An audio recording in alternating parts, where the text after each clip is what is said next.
अहबाब ज़ी वक़ार 10 रमज़ानुल मुबारक को मुजस्समा हुस्न अखलाक, पैकर जूद व सखा, महवर सिद्क़ व वफ़ा, सुल्तान अक़्ल व दानिश, मलका फ़हम व फ़िरासत, उम्मुल मोमिनीन हज़रत सय्यदा खतीजतुल कुबरा रज़ियल्लाहु ताला अन्हा आपका यौम वसाल है।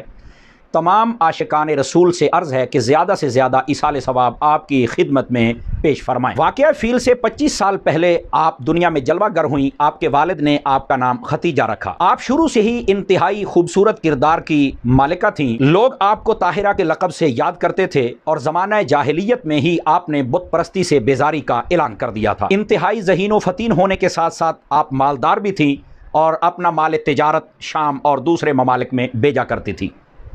नबी पाक अलैहिस्सलाम के अक़द मुबारक में आने से पहले आपकी 2 शादियां थीं और वो दोनों शौहर फौत हो गए। उनमें से अल्लाह ताला ने आपको 3 औलादें अता फरमाई और वो तीनों बाद में नबी पाक अलैहिस्सलाम की ग़ुलामी में तशरीफ़ ले आए। हज़रत खतीजतुल कुबरा को मक्का के बहुत सारे लोग आपको पयामे निकाह भेजते थे, लेकिन आप कबूल नहीं फरमाती थीं। आपको एक इंतहाई अमानतदार खूबसूरत किरदार के मालिक, गरीब परवरी करने वाले शख्स की तलाश थी।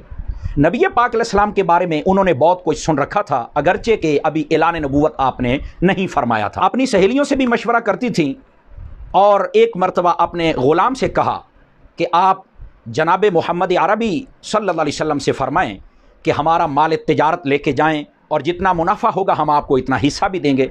हुजूर ने कबूल फरमा लिया। आप चले गए। वापसी पर बरकत भी बहुत ज़्यादा हुई। हज़रत खतीजा ने उनसे पूछा कि रास्ते में क्या हुआ। उन्होंने जब और अजायब बात बताए तो आपके दिल में मज़ीद मोहब्बत पैदा हो गई। मज़ीद ये कि शेख मुहक्किक रहमतुल्लाह ताला अलैह मदारिज नबुव्वा में लिखते हैं, आपने एक ख्वाब देखा था कि आसमानों का सूरज आपके घर में आ गया है और उसकी रोशनी 4 दांगे आलम में फैल गई है। आपने अपने चचा के बेटे वर्का बिन नौफल जो कि पहली किताबों के आलिम थे, उनसे ये ख्वाब का जिक्र किया। उन्होंने कहा कि इसकी ताबीर ये है कि आखिर ज़मान नबी के साथ तेरा निकाह होने वाला है। उन्होंने अपने चचा को नबी पाक अलैहिस्सलाम की खिदमत में पयाम निकाह देकर भेजा। हुजूर ने फरमाया अगर खतीजा के चचा बात करेंगे तो मेरी तरफ से भी मेरे चचा ही बात करेंगे। आपने सबसे पहले जनाब हज़रत अमीर हमज़ा रज़ियल्लाहु ताला अन्हु और अबू तालिब से इसका जिक्र किया। वो भी गए, रिश्ता तय हो गया और वक्त निकाह अबू तालिब ने आपका खुतबा पढ़ा और उधर से हज़रत खतीजा के चचा ने खुतबा निकाह पढ़ा। हज़रत खतीजा नबी पाक अलैहिस्सलाम के साथ रहने लगी और इस खूबसूरती के साथ कि जब आगाज़ वही हुई और कुफार आपको कोई भी बात करते, तकलीफ़ देते, आप घर आते, हज़रत खतीजा इस शान से आपका इस्तकबाल फरमाती कि आपको सारे दुख दर्द और तकलीफ़ें भूल जाती थी। जनाब जिब्राईल अमीन अलैहिस्सलाम आप जब आपकी खिदमत में आना शुरू हुए तो आपने जिक्र हज़रत खतीजा से फरमाया। उम्दतुल कारी के अंदर अल्लामा ऐनी रहमतुल्लाह अलैह ने लिखा है बदउल वही, इसके तहत वो फरमाते हैं कि हज़रत खतीजा ने खुद मुल्क शाम का सफ़र किया, बुहेरा राहिब से मुलाकात की और उससे कहने लगी कि मैं मक्का से आई हूँ, मुझे बताओ कि जिब्राईल कौन है। जब उसने ये सुना तो वो चौंक गया। उसने कहा या सय्यदत कुरैश अन्ना लकी बिहाज़ल इस्म, ऐ कुरैश की सरदार खातून ये बता ये नाम तुझे किसने बताया है। तो आपने फरमाया कि आप बताएं वो कौन है।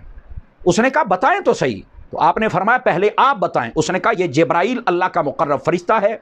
अल्लाह और फरिश्तों के दरमियान ये पैगाम रसानी का काम करता है।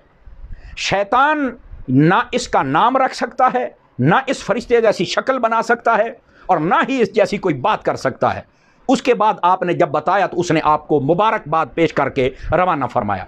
आप जब तशरीफ़ लाईं फरमाया आप अपना काम जारी रखें, ये जिब्राईल अमीन अल्लाह का फरिश्ता है और ये अल्लाह का पैगाम लेकर आपकी खिदमत में आता है। हज़रत सय्यदा खतीजतुल कुबरा तकरीबन 25 साल आपके हरम मुबारक में रहीं और अल्लाह ताला ने सिवाय एक बेटे के तमाम औलाद हज़रत खतीजा के बतन अक़दस से मेरे आका को अता फरमाई। आपका जब वक्त वफ़ात आया, नबी पाक सल्लल्लाहु अलैहि वसल्लम आप पर इंतहाई दुख भरी घड़ी थी। आपने उस साल का नाम आमुल हुज़्न रखा चूँकि उसमें हज़रत खतीजा के साथ आपके चचा अबू तालिब का भी इंतकाल हो गया था। आपने अपने हाथों से कब्र में उतारा और पहले कब्र में बैठकर आपने सैयदा के लिए दुआ फरमाई। जनाजा नहीं हुआ था चूँकि उस वक़्त जनाजे का हुक्म अभी नहीं आया था। अल्लाह ताला की उन पर रहमत हो और उनके सदक़े में हमारी मग़फ़िरत।